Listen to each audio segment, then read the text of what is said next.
here. Hey.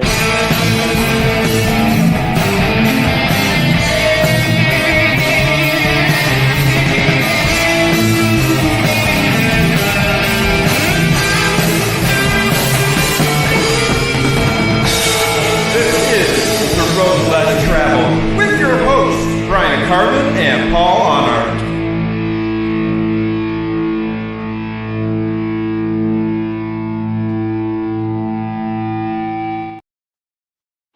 Hey, and welcome to Road Less Traveled 31. Can't believe this is our 31st episode. We're on here tonight with the Brave, an incredibly wonderful band that I have been collecting all their CDs for quite a while now. We've got Malcolm Paris and John Spittle here with us, waiting for Stacey Roberts to get back on. He had some technical difficulties, but as soon as he comes on, we will be happy for him to come right back in. Hey, Bryan, what's going on, buddy? Pretty good. I just shared this so people would see it on all my friends will see it. Okay. So John and Malcolm, welcome. And I think Stacey's ready to come in. Can you guys hear me? We can. Yes. Can you hear us? All right, cool. All right. Excellent. So I just did introductions. This is Stacey Roberts just joined us. And tell us about the origins of the band. Who's an original member? How you guys got together? Anything you want to share about, the beginnings? That would be Stacey and Malcolm. They're the original members.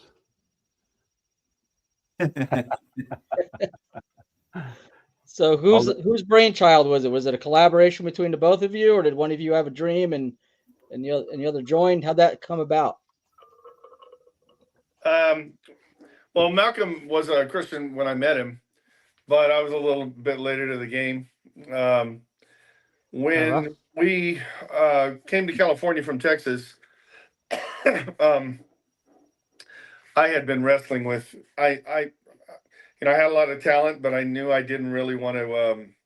I wanted to do something special, and I had seen Stryper, and that's all I needed to see. I was like, well, I'd rather do something good than, spend all this time writing songs and playing and have it really not mean a whole lot.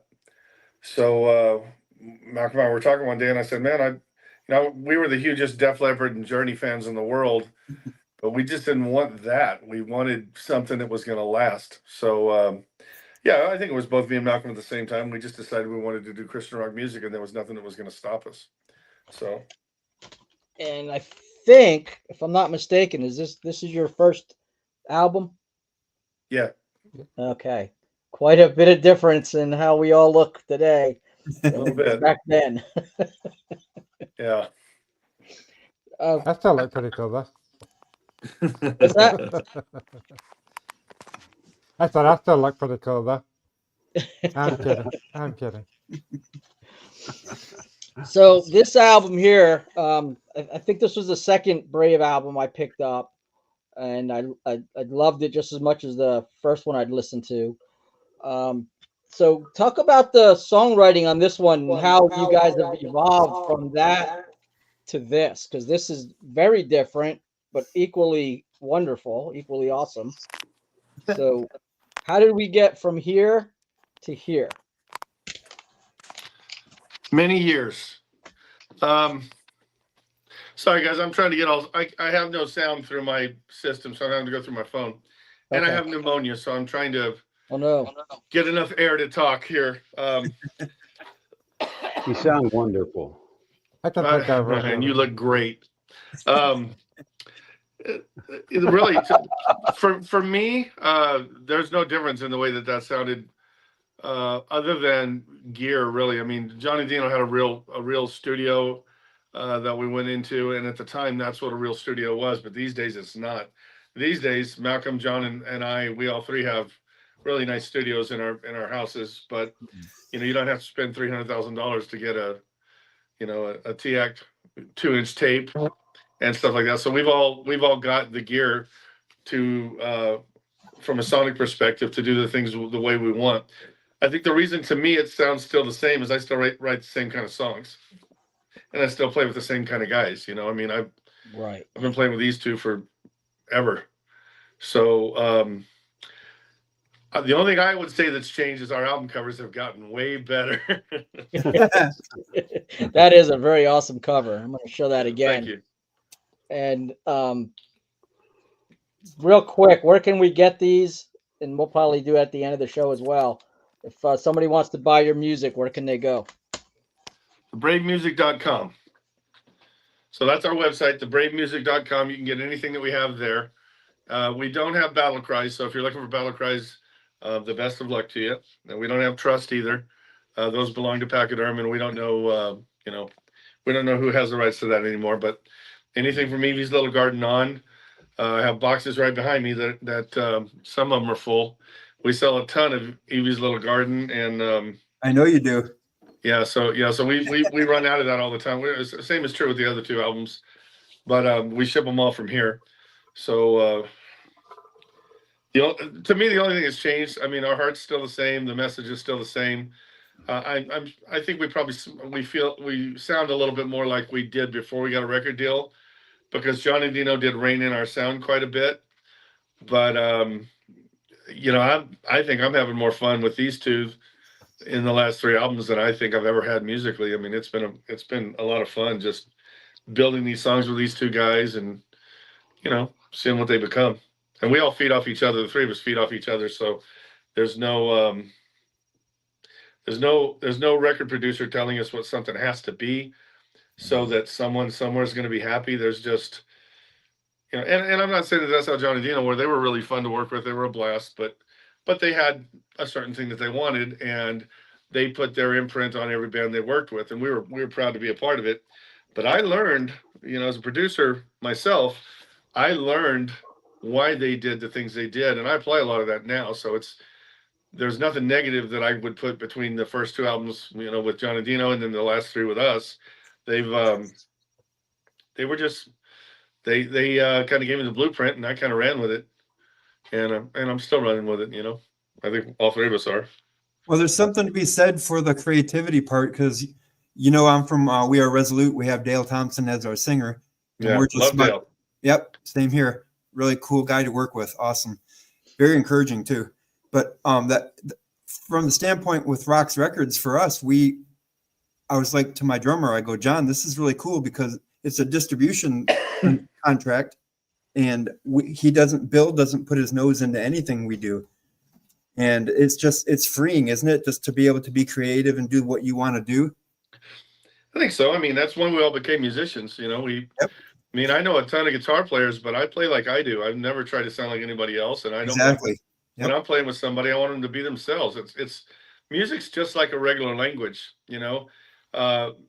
Malcolm, John, and myself, three different instruments, but when we're on a vibe on a song, if we're doing, Not in Kansas Anymore, we all three have the same vibe coming from three different perspectives, and we're playing off each other. Yep. So I think that's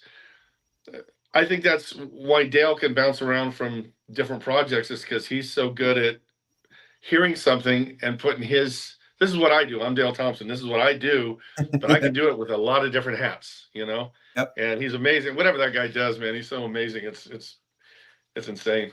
Oh, I'm a big fan. I'm a big fan, by the way. So same here. When he had that ad on Facebook, I was like all over that. I'm sure you were waiting in line. Yep. Well, he liked us. There were other interviews where he turned us down twice because he didn't think he fit our style, but I kept bugging him. Yeah, but he does that. He does that in your best interest.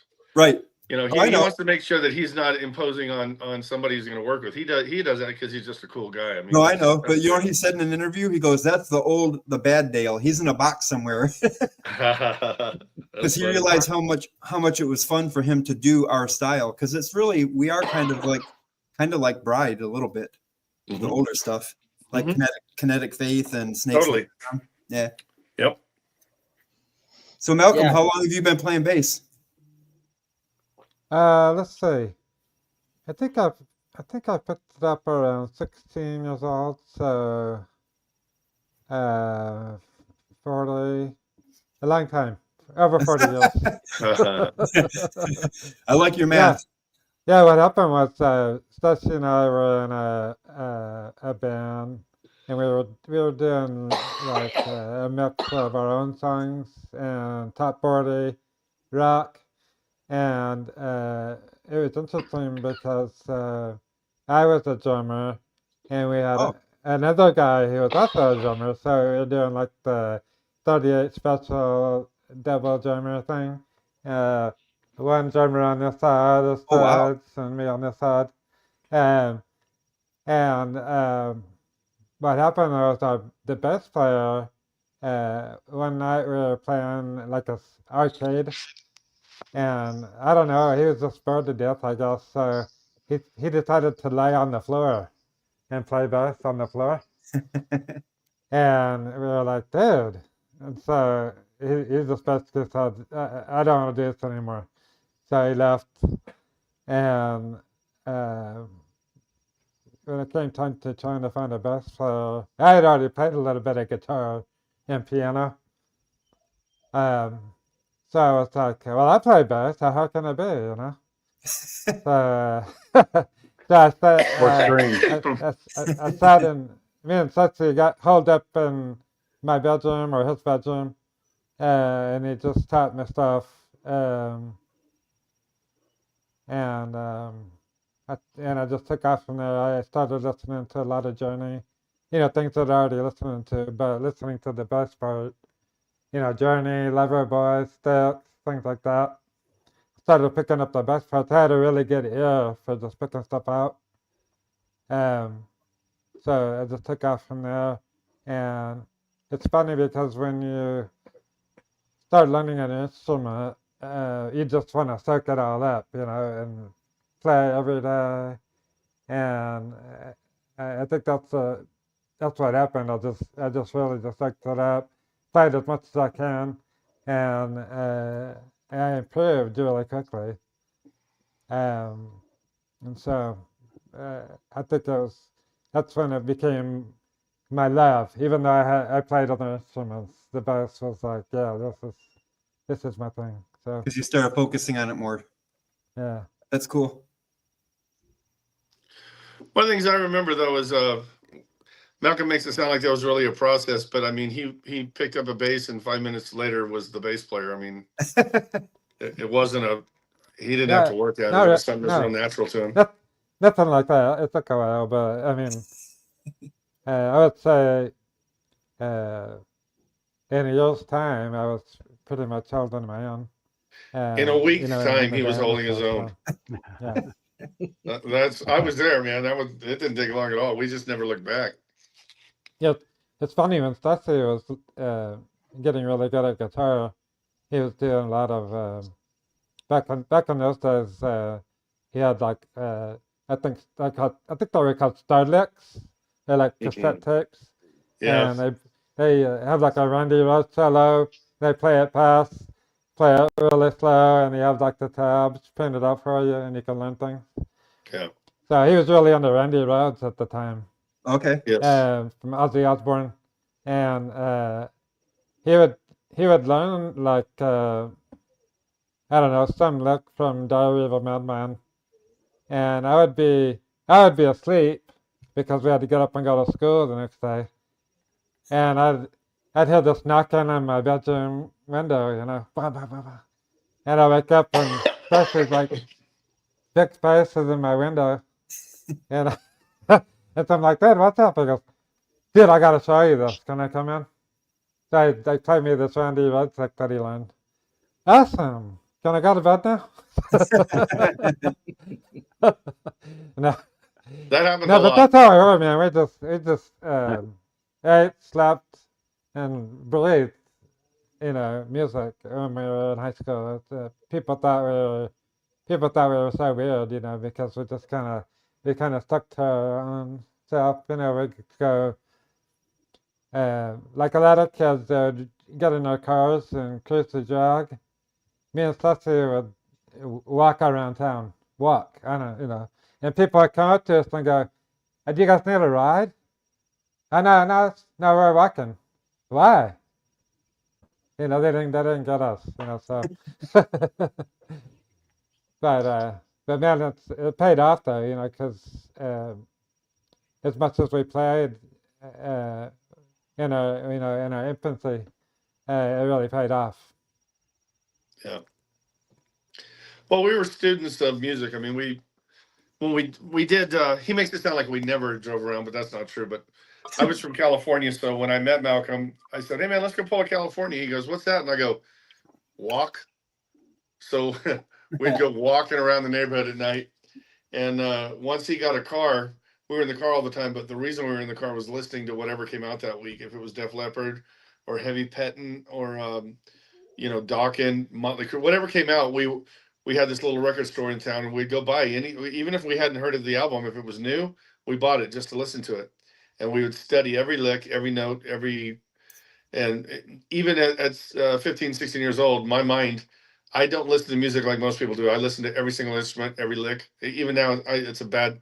I don't know why it's like that, but I can't normally enjoy a song like most people can, because my mind is, okay, what's the bass doing? And I listen to the bass through the whole song. I know exactly what they're doing, and that's how I learned to arrange. I think was just being able to hear those different instruments. I could pick out if they're playing a piccolo on a song, I could pick it out. So it was just the greatest learning time. We just sat there and we'd park the car. We'd just sit there and watch cars go by, and both of us are just analyzing how a song was put together. So I think by the time we got to Pachyderm, we already knew how that craft worked. So. So, John, you've come in. You've got these two guys that have been together since what, teenage years, basically. Yeah. And then you come into the mix and create incredible music together. How was that coming in? What was the dynamic of that? You coming in and joining into this almost I don't want to use the word marriage, but like this incredible, cohesive relationship that's been going on. Well, actually, when I came in, Malcolm had just left the band.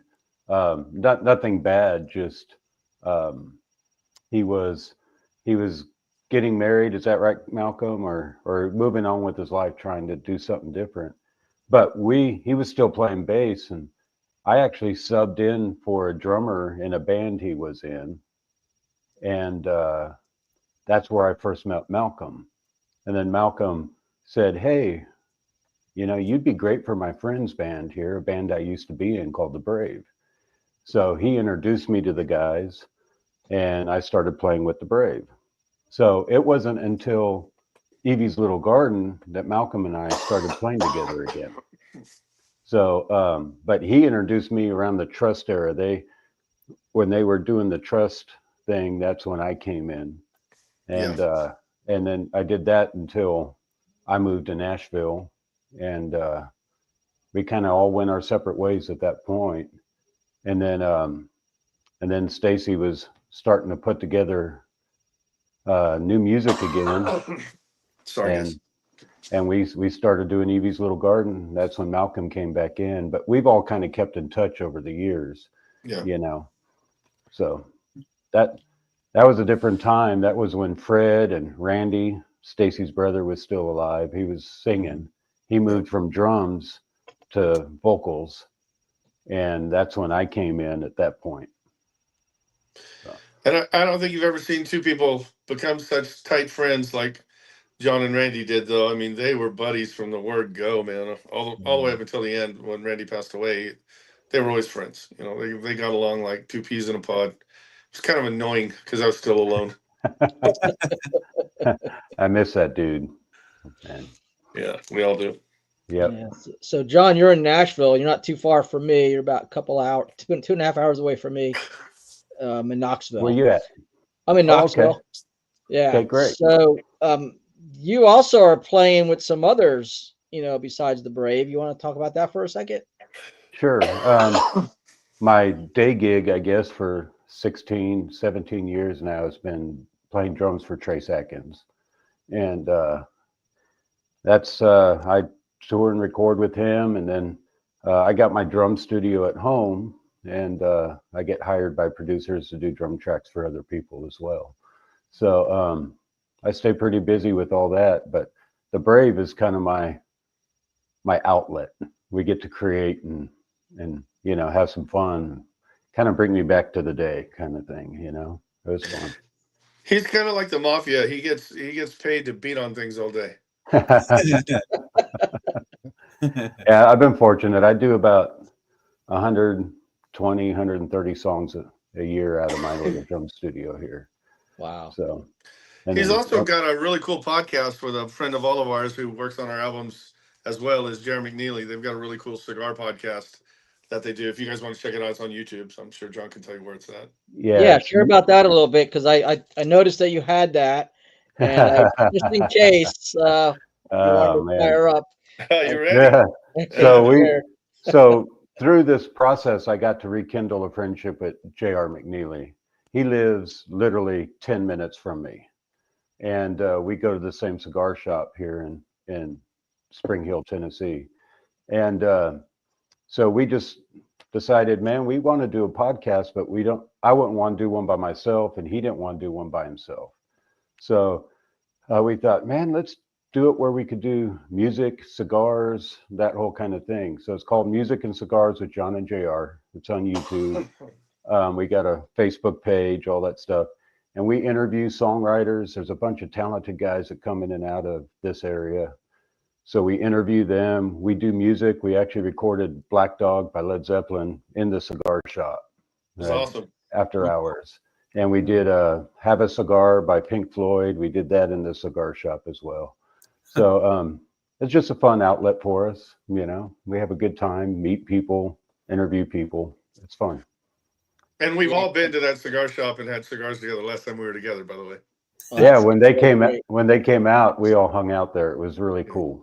Well, Yeah. I was outside smoking a cigar with my wife the other night, and I said, "These guys recorded Have a Cigar while smoking cigars." How cool. Right. Yeah. And How cool is that? JR is a talented guy, man. He's a world-class mix engineer, but mixed tons of stuff everybody's heard. But Everybody. he's also a very talented musician and singer, and the most humble guy you'll ever meet. You try and tell him he's great, and he'll argue with you. So He's one of those guys that I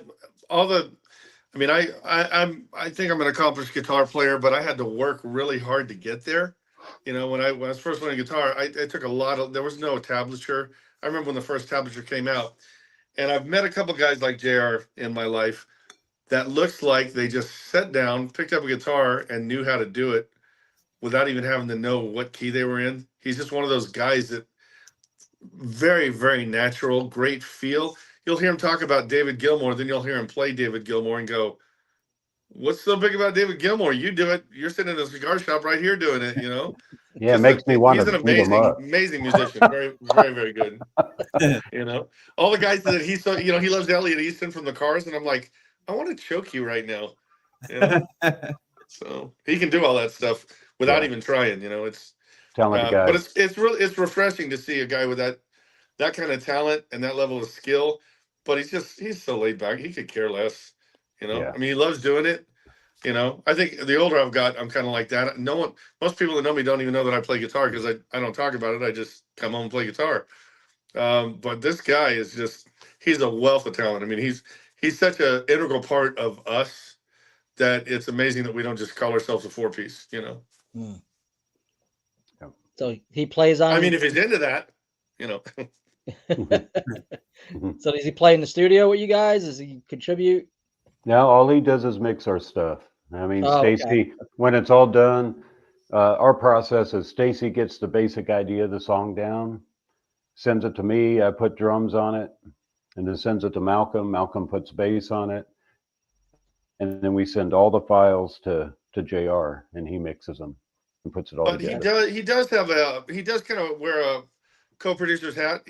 When we first started doing it with him, the first thing that I personally said to him was, JR, if you hear anything you want to play it. Because that's the kind of respect all of us have for each other. It wouldn't bother me if he ever said, "Hey, can I take the solo on this song?" I'd go, "Knock yourself out." I wouldn't care. Right. And it'd be every bit as good as anything I did or better. So is Stacy, are you the main songwriter, or is it a collab, or how does that work? What's your process? Well, I'm the only songwriter, so I'm going to probably say yes. That's just like me. Yeah, he's a great songwriter. Thank you, buddy. And what's I, cool, I what's am I cool am a about it, songwriter, but I will say that we all talk about the type of songs we want to do, Right. and sometimes John will throw out an idea or Malcolm will throw out an idea, and I'll just build something around it right away. So most people don't know I prefer being a co-writer, but I never have people that are around, or with. I mean, I live in California, John's in Nashville, and Malcolm's in Indiana, Okay. so we're not in the same room much, even though we talk. I don't know, 5, 10 times a week. We're always cracking jokes and making each other laugh, and as we call it, fellowship. Yep. But if we were ever in the same town, which I forecast will happen, songwriting will change. It would change into what Fax was. Before we were the Brave, we were called Fax. And the way we wrote songs is I'd have the idea of a song and we'd sit on with the band and dig into it and see what we all came up with. That's how it would be. If I was with John, I know, and same with Malcolm, if we were in the same room, I'd throw out a riff and we'd just see where it goes. It's not about who writes yeah. anything. It's just about, hey, what are we going to show the world today?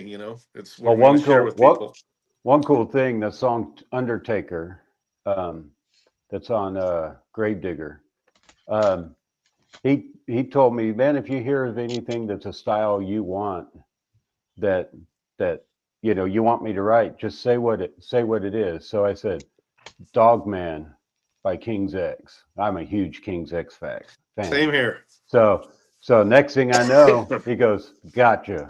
Next thing I know, he's sending me Undertaker, and I was just like, it was like 2 days later. And I said, I think I got it. He was, what John was looking for was the groove. right. And I go, oh, okay, right. so a vibe like The that. groove and the riff. The groove Yeah, and the riff. And it came together pretty quick. But I have a suspicion we could probably do that all day long if we were together. It's just the miles are hard. Fear Not struggles with this. I think any band that's in multiple states, it's tough. They don't really have the technology up right now where the three of us could be in a room like audio wise like this. We could all, the five of us can talk. But when you add instruments to it, Bry's only going to be able to hear himself. He'll hear a delayed me. I'm going to hear a delayed Bry. And it's going to turn into, hey, I want to hang myself by a cable right now because everything's off. Well, It'll did get that. there. It's We just not there tried yet. that. And there's people that are trying. There's a couple of, we've tried anything that's out there, but we were going to play Immortal Fest a couple of years ago, but rehearsing was a nightmare because we couldn't get it to sync right, Yeah. So hopefully it'll get to that point at some point, Are you guys able to tour and do any shows live anywhere? No. It's kind of the tough. logistics are too hard. It's kind of tough with my schedule too, because I tour with Trace. We used to do 100 and some shows a year, but now we're down to about 50 or 60. But it's hard to count on, commit to something knowing that I might get a show pop in. And that, since that's my main livelihood, that's what we have to stick to. Right. I gave them an option to use somebody else, but they won't do it. And we totally support that too. I mean, we're fans of John and we're fans of Trace. I mean, I remember when Trace was first coming out and John and I were playing together, and I was going, dude, there's this new singer. I just love him, man. His name's Trace Adkins. I didn't know John was going to go and get the gig, but me and Malcolm are from Texas, so we're big country music fans too, and we can play that just as effortlessly as we do rock. But Trace has always been one of my favorite singers. I mean, George Strait, Trace Adkins, I love him, and John's blessed me and Malcolm both with backstage passes, so we've got to be up close and personal and check it out. But it's just as good live as it is on record, That's awesome. Hey, I want to check the comments real quick. We got some people chiming in. We got Sarah said, "Let's go. Happy Sunday, everybody." And prayers up she's praying for you, Stacy, for your pneumonia. Thank you. Larry Worley says he loves it. And hello, guys. Hey, Larry. Great to have you on with us. Love Larry Worley. Yeah. He's the man. He's my bro. Immortal just blew me away. Leah's on. Hello, Leah. And Lewis says amen to, when we were sharing, and Sarah mentioned, yes, I think I do have all the CDs. I think I do. I'll make sure. If I don't, I'll be buying another one. But so this is really exciting for us to have you guys on because, I've been listening to your music for a number of years now. And this podcast just kind of fell in our laps, and it wasn't really something we were planning, and we really weren't planning on having guests on. Nope. And so to be able to talk to guys that are creating the stuff that I love to listen to is just phenomenal. And what I love, beyond the music is the spiritual aspect of it. Mhm. So talk about that a little bit. Talk about, I guess, Stacy, you're the main songwriter. So talk about the spiritual aspect of what goes into that, and then the other, Malcolm and John, kind of jump in there and talk about your part in how you express your faith through the music and interact with fans when you get the opportunity.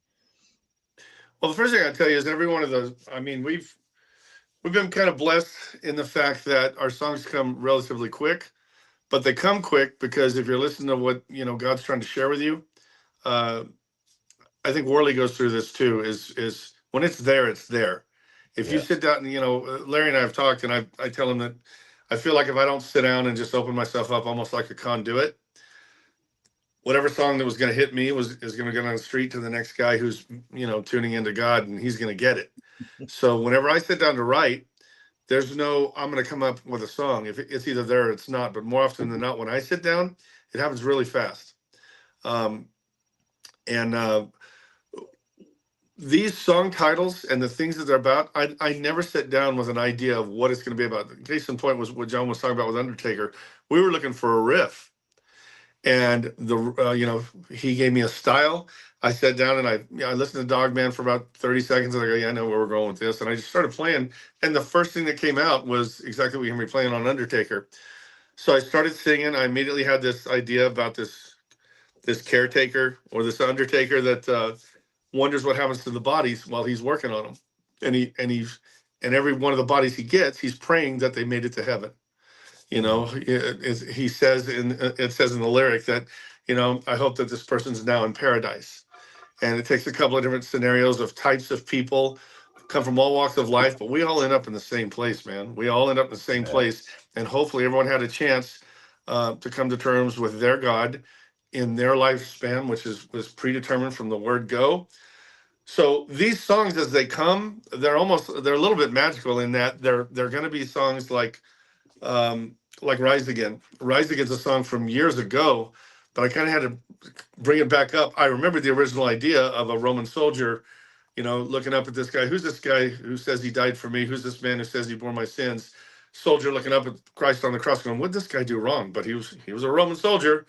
He had to play the part. He had to play his part in the role of crucifying this guy. But he's sitting there going, well, what happened? How did this even happen? The reason I bring that up is because on Easter Sunday, we had the #1 song in the country with Rise Again. And that's a pretty cool thing because spiritually, you don't know why you write the song. You don't know why this song's about an Undertaker who drives a drop top Cadillac. You don't know. You write it. And at some point, you're talking to somebody about it, and it's part of your ministry. And that goes for Malcolm and John and me. We've used every song in our getting quite to be fairly big catalog. I mean, we've got 50 plus songs, each one with a different subject to talk about. And if you think that you're not sitting somewhere, the Bible says that God draws all men to him unto himself by his Spirit. That's how you minister, is you birth these things. I'm not thinking about ministering when I'm playing the solo. I'm not thinking about ministering when I'm listening to John's drums that he sent me. I'm thinking about, I can't wait to see what this is going to become, because when it's done, it's way more than just a recipe on a menu that someone goes, oh, I think I'll take that song, or pressing it on a jukebox. It's speaking to people's spirits. It's talking to their lives. It's letting them have something to meditate on. I mean, I've had so many questions about so many of our songs. Hey, what were you thinking when you wrote this? Well, I'm not thinking anything. I'm just opening myself up and let God lay it on me, and I think one thing you're guaranteed with, if I write a song, is I'm looking for something that's gonna move somebody in their spirit or their life somehow. I know that just like when they built, the Ark of the Covenant, God always brought the skilled players. He didn't bring the ones that, well, if you can basically do this, that'll work. No, he brings. That's why I can't just play with anybody. I don't want someone who can basically paint my house. I want Michelangelo, right? That's just how I am. Mm. Fortunately, I'm blessed with Picasso and, another Picasso right next to him, that the three of us, when we put something together, we don't know where it's going to go. We don't know who it's going to touch, but we get letters all the time. We get emails all the time from people. I mean, when the war was going on in Ukraine, still is, there's a lot of times where we're laughing going, who we get, demographics of our songs and where they're being played every week from Apple and from Spotify. We're blown up in Japan and we're going, who's listening to us in Ukraine? Something we wrote, something we played together, something that we recorded and put out into the universe is ministering to somebody in Ukraine. I mean, how Yep. cool is that? Very That, cool. that's awesome, man. I mean, these songs take on a life of their own. I mean, it's the same with Fear Not. It's the same with Bride. It's the same with Striper. We put these things together. We pray over them. We send them out into the world. And they're basically like little musical disciples. They Yep. go and do the work they're supposed to do. It's why we got the songs in the first place. Yeah. That's my perspective. I'll hand it over to the guys. So, Man, for me, it's great. Like when Stacy sends me the songs, my first thought is to think about the drum part, right? I mean, as a musician, that's what I think about.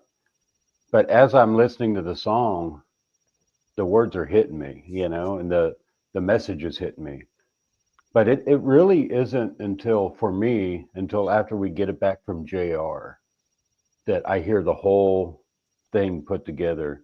And in my opinion, God puts it together, And when I hear that, I'm like, wow, I didn't realize my small little part played in that message of that song. Because that's when I sit and listen to the words of the song and listen to the whole completed project.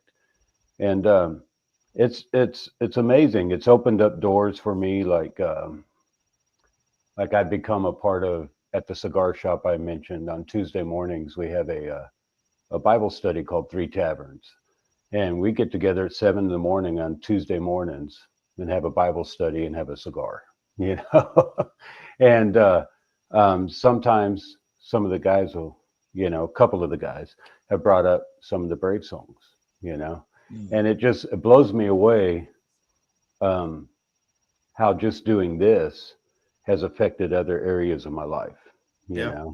and up until the Brave got back together, I was struggling, I was struggling with some of that, faith stuff, not faith within myself, but like, how are you going to use me? How are you going to use me to give your word? So through the Brave, it's given me that ability to, even though Stacy's getting the lyrics and Stacy's getting the thing, I get to be a part of that. He's using me as a part of that. And then it's bled over into other things in my life that has helped me, spread that word of, because we're all just normal guys. We're just normal guys. I'm not a pastor. I'm not a biblical genius or anything like that. We're just normal guys going through life trying to figure things out. But at the same time, this gives the ability to open the door for conversation for other things Definitely. that never did that before. I've never had that anyway until this. So Yeah, well, I'm a pastor. I'm still just a regular guy trying to figure stuff out. So sure. the title doesn't help. You're Yeah. a regular guy.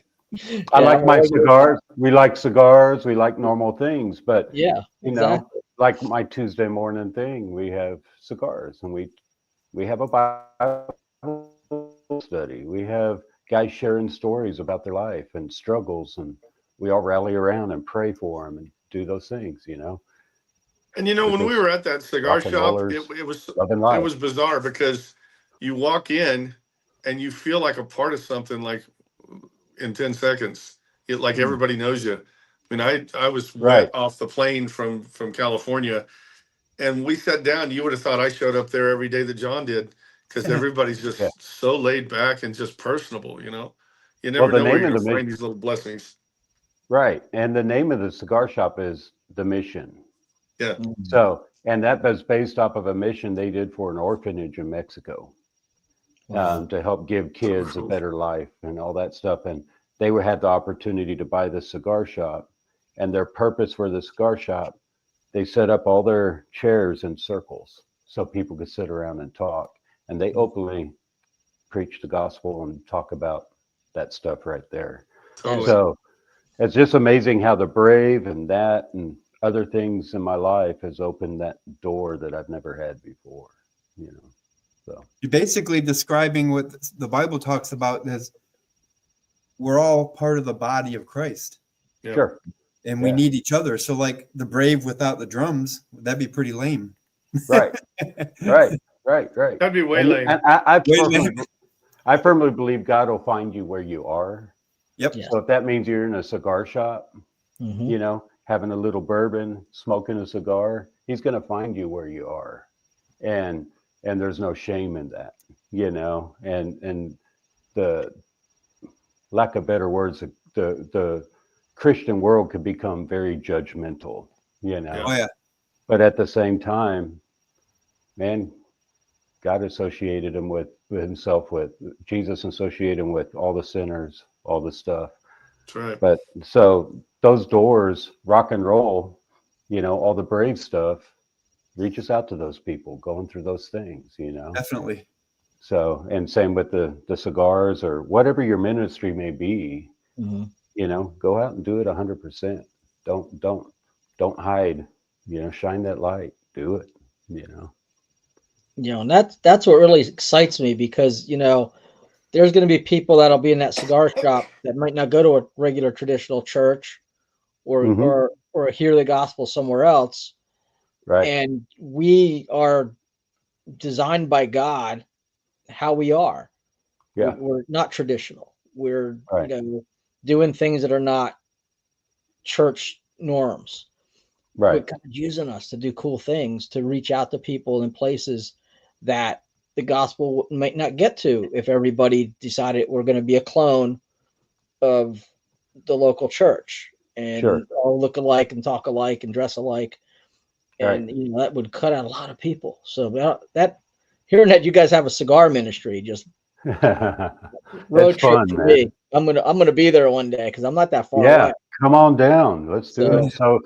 So it goes back to, you know, a fisherman doesn't clean the fish before he catches them, right? He exactly. cleans them after. And Mhm. just like God, you know, he wants to draw you into the fold, and he gets you as you are, and then he works on your soul. He works on you as a person, you know. So it's the same concept. And I think that's the true with people that's never heard the Brave, that maybe likes rock music, that never heard Christian music, you know, but they hear it, and then all of a sudden that message starts sinking in. You know, what's different about this? Yeah, Yeah, exactly. I worked in a restaurant and I gave one of our CDs to one of the bartenders, Uh-huh. and she's like, Christian rock. I'm like, yeah, check it out. So a couple of days later, she came back and looked at me and she goes, hey. And I said, yeah. And she goes, I listened to your stuff. And then she paused. And then she goes, you guys are good. I'm like, oh, good. But you never Yeah. know. Like 2 years down the road, she might go through some hardship and listen to our music. And then Yeah. that's when God hits her. And That's so the hopes. your music, yeah, that's what we do it for. Sure. Yeah, man. So it's all about. Yeah. So Malcolm, I didn't get to hear from you, and how the music and spirituality kind of combined for you, and how that all works together. For me, it's always been lifting up our albums in my free time. Like when we start working on an album, I have 3 specific requests, and that's one is that God would bless the album, bless our efforts. 2, that He would anoint the album, He would anoint the music, anoint the songwriting, and also third thing is that that the album wouldn't go out void. You know, it would reach people, and I always pray that if one life is changed by this album, then it made it all worth it. So, so that's kind of how I go into it. And Stacy will send us a demo, and a lot of times it's not too far off from what you're really going to get. You know, it's pretty close. But one time he had this song on Gravedigger called Afterlife, and it's kind of a ballad. And at the time, my wife and I were going through the loss of a dear friend. Her name was Robin, from cancer, and the song Afterlife basically talks about what it's like to die and go into eternity.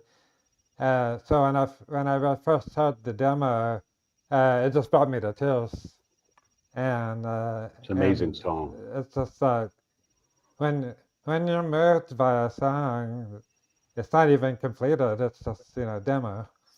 When you're moved to tears by a song like that, that's saying something, Yeah, for sure. It's just not a song that someone spits out. It's got God on it. So it's a very heavy spiritual thing for me making these albums. And when on the bass playing, God anointed me with the gift to play the bass along with the other guys and their gifts. And so that's kind of how you look at it. And what I do is just kind of just play what comes natural. And sometimes I'll play just through the song and I play it back. And it doesn't even sound like what I played. It's like, that's bizarre. It sounds kind of different than what I thought I was playing. And I mean, it sounds better. That's good. So Well, can I interject here a little quick too? Malcolm has a hearing impairment. He's like legally deaf in one ear and all that stuff. And for him to be able to just play the bass and do what he does on these records is amazing. I mean, it God's got his hand on him. I mean, honestly, like we hear Stacy and I will get the bass track back and we're just like, how does this guy do that? I mean, the guy can't. True. If we're standing next to each other, he has to be able to read my lips to be able to hear what I'm saying. But yet when he gets a track, he's locked with that kick drum, the bass, and it blows me away. It absolutely blows me away that he has that ability to do that. And you got to understand that when we started on Evie's, he didn't know if he could. But Right. John and I only remembered how good he was. Yes. And we hadn't played with him in years, but we were like, there's really no other choice. I mean, it's got to be He's a Malcolm. guy. Yeah, he's a guy. And he the first one he ever sent back to me was Love Automatic. And I just started laughing. I mean, I cried too, because I mean, we're the oldest friends. I've known him longer than I've known anybody. And I told him, I said, let's do this. And I started just bombarding him with tracks. And we never talk about it. Me and John just keep going. I mean, we song after song after song. I did want to bring something up. Usually at this point of the life cycle of like Carnival of Sins, we're already almost finished with our next album. We work really, really fast. The three of us work really fast together.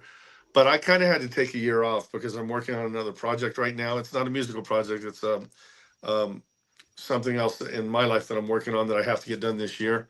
But I will because people keep asking me, well, when's the next album going to come out? To which I say, well, why don't you just keep enjoying the one we have now? And then, we'll worry about that. We'll probably start towards the end of the year or beginning of next year, and we'll knock it out in 3 months. And this time next year, there'll probably be another album out from us. So, and it'll be the same process. Me and John doing our thing, and then watching Malcolm do his thing. Going, how does that guy do that? I don't know. I don't get it. Yeah, I don't get it. Gifted, man. Yeah. Blessed. Yep. So Malcolm, you're the person that other people that say I can't, or like this is keeping me from you're the person that no, nothing can stop you. If God puts you to do something, you're going to do it. Yeah, man. Whether there's an Yeah. impairment, whether there's a blockage, or whether there's a obstacle in the way, God overcomes that, and you're a perfect example of that. That's amazing that God's using you that way. So, Yeah. what a People used what to come up to inspiration me. you are. Yeah. People used to come up to me in church. I played bass and piano at church. And they were aware of my hearing loss. And they come up to me after church and go, okay, clear something up for me. How on earth do you do that? And I'm like, it's God, man. I don't know. I mean, it's like I tell you.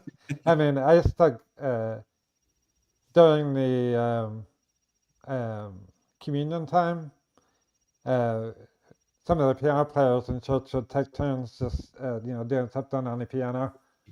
And so, it would be my turn.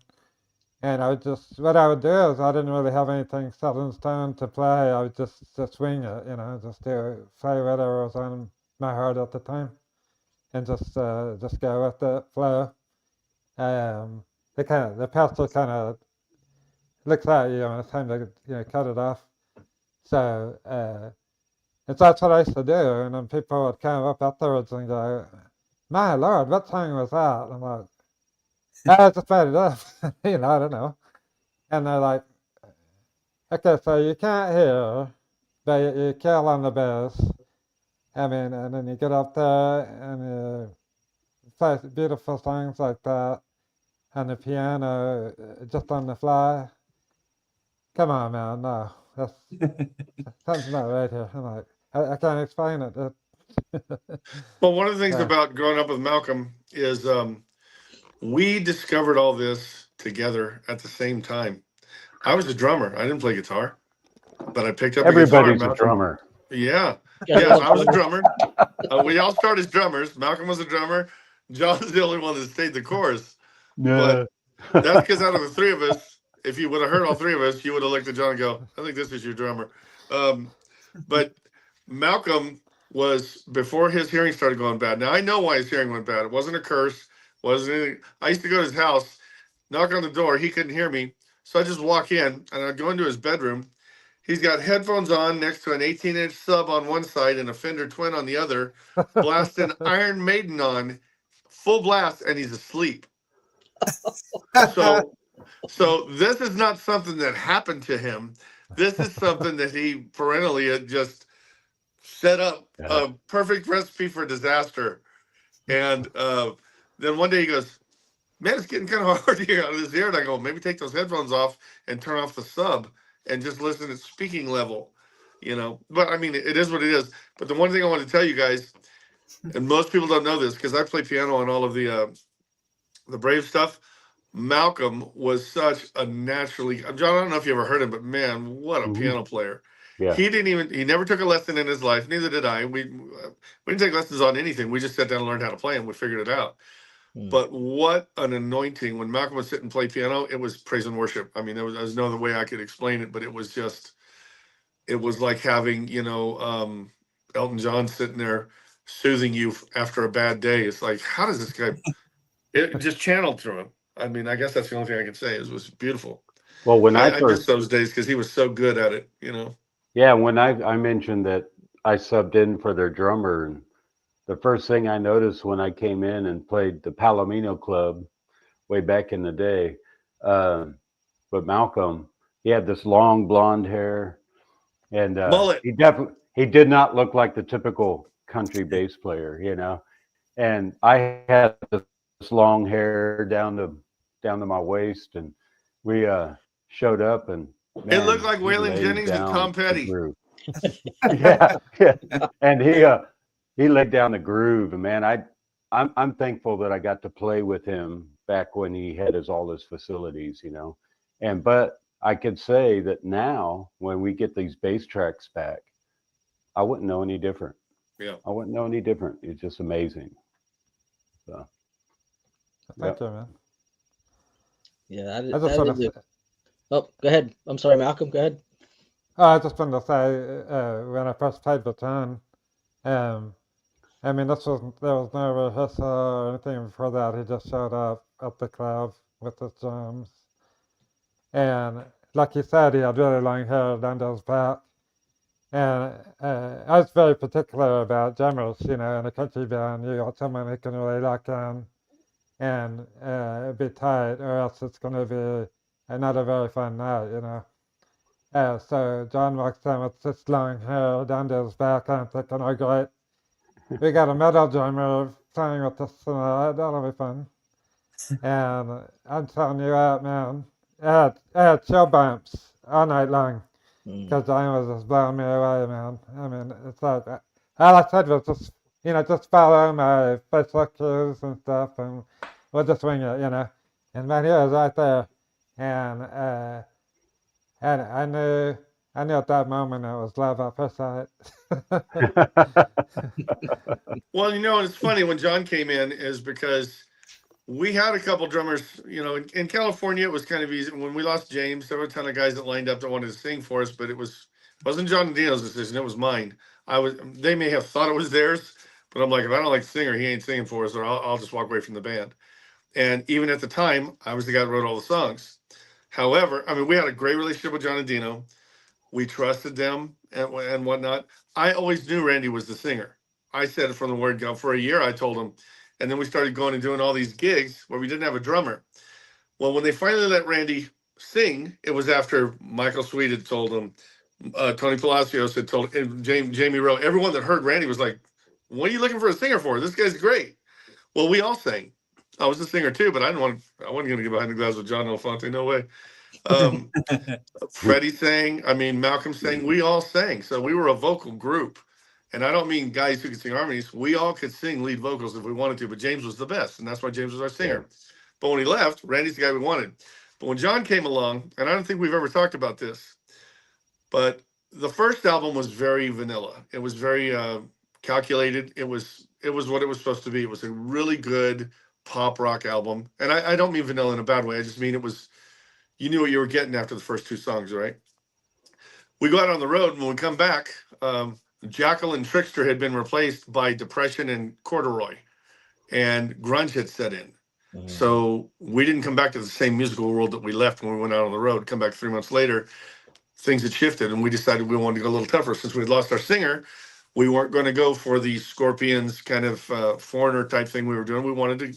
We had seen Guardian do it with Miracle Mile. They kind of loosened up, and I mean, Tony was wailing, Jamie was singing his face off.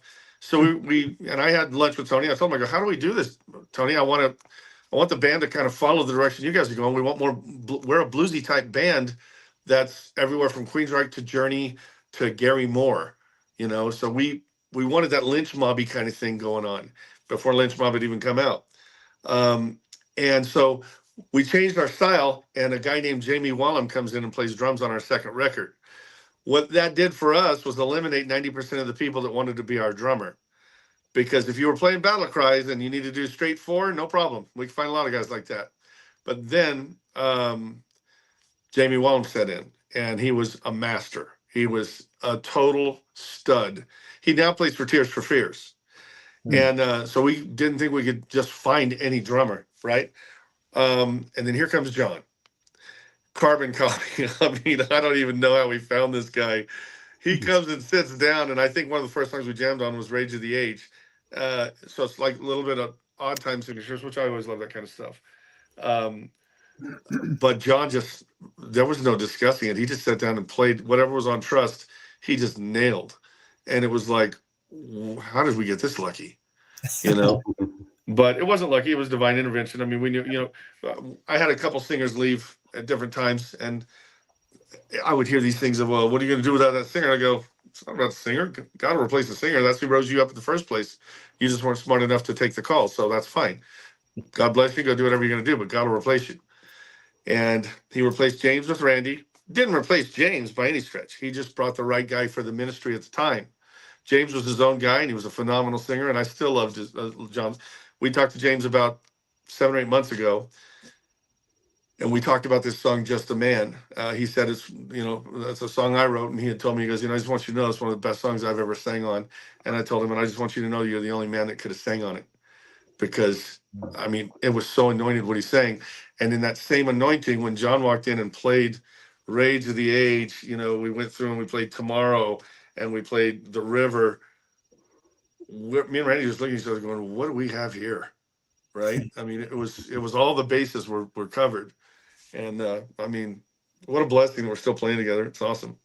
Yeah. It's fun. And I don't think anybody could have stepped into those shoes. Jamie Wellham he still is. He's just like John. I mean, these guys are masters of their craft. And to know that they both still love Jesus, I think that's pretty amazing, Yeah. Yep. Well, unfortunately, our hour has flown by as it normally does. I'm going to rebrand this show as the fastest hour on the I was internet. gonna say, I thought it would be like quarter till right now. Yeah. So it just goes. But this has been fantastic, guys. Thebrave.com. Is that where we can get your music? The Brave Music. Thebravemusic.com. Yeah. All right. So if you want to get the albums, if you want to check out the band and the bios and all the information, dig deep, go to thebravemusic.com. Check these guys out. You will not be disappointed. Regular rotation for me. Love all the albums. And it's just been really cool having you guys on, talk about the music and the ministry. And does anybody have anything they want to shout out before we go? Any last parting words, Bryan, guys? I just want to say thanks for having us on, guys. And thanks for Yeah. not asking the same questions we get asked everywhere else. Where's James? What was it like to work with John and Dino? I mean, thanks for just hanging with us. It was cool. Yeah. That's what we do, and it seems to be working. So we're going to keep doing it. Appreciate it. Yeah, we had you guys on because we wanted to hear about you guys and Yeah. get to know y'all. So that's the main thing is promoting music, good music, and the guys who make it. And so Amen to that. I hope it was enjoyable for you as much as it was for us. It was great. So yeah, that's it. I usually watch these shows over and over again to see how we're doing and maybe get ideas and stuff. But I'm going to watch this one and just watch myself enjoying the stories. Yeah, this was great. You guys carried the show tonight for us. We didn't really have to do much of anything. Big time. Thank you, guys. All right. Well, have a great week, everybody, and hope to see you again next week. We're going to have a special earlier edition with Dale Thompson at 2 p.m. Eastern time next Sunday. So May the 4th be with you. Yeah, on May 4th. God bless Nailed it. everybody.